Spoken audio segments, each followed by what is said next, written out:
Wilj, good morning. How are you? Hey, how's it going? Good, really good.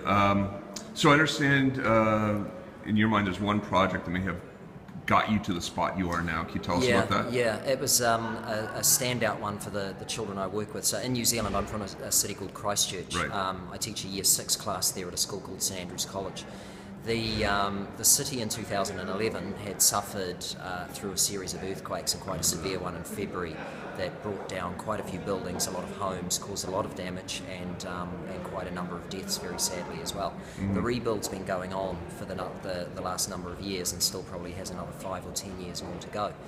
We looked at that as a class, and as well as the emotional state. We also looked at the economic impact that was having on our local area, and we looked at the effect that it had had on tourism. Now, I just started work at the school, and they had introduced OneNote, so I saw an opportunity there for the children to collaborate, work together, and develop a project to do with a little bit of economic reform for the area. Wonderful.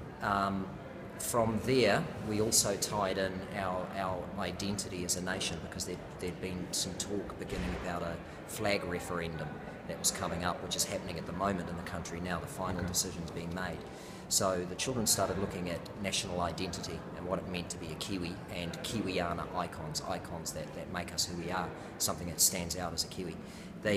Each child had a responsibility for a particular area, and that was their introduction to OneNote for the first time as well. So each group created the OneNote, they shared the OneNote with me. This was before the class OneNote existed, so they were just using standard OneNote and sharing that.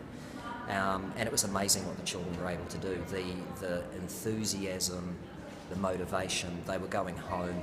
They would have Skype running in the background at home, so they could continue talking to each other. Amazing. And then they would be in that same notebook, putting in links and all sorts of bits and pieces and information.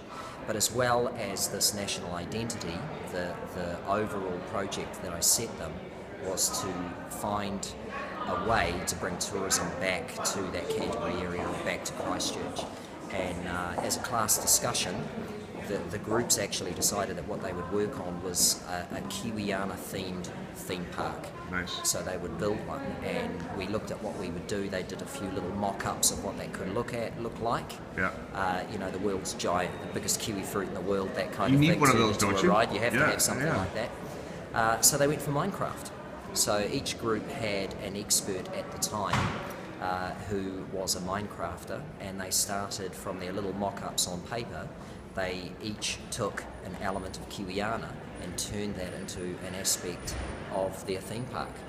And by the end of that, these young 10-year-olds were standing in front of adults and having to present to adults as though the adults were the tourism board, and they were a group of architects and designers pitching their idea for this Kiwiana themed theme park to bring tourism back to Canterbury. And for me it was exciting, because that was my first intro to OneNote, and also the first time I'd used Minecraft in the classroom as well, and it was such a success. And that's amazing, and I think I don't think you can get any more real world than that experience, right? Something that's happening in their community that they feel like they can address in a meaningful way and collaborate together. That's excellent. And I'm going to make sure, you said there is a blog that I can connect. I'll make sure I'll put that in the comments for the people back home. Great. Okay. Thank you so much, sir.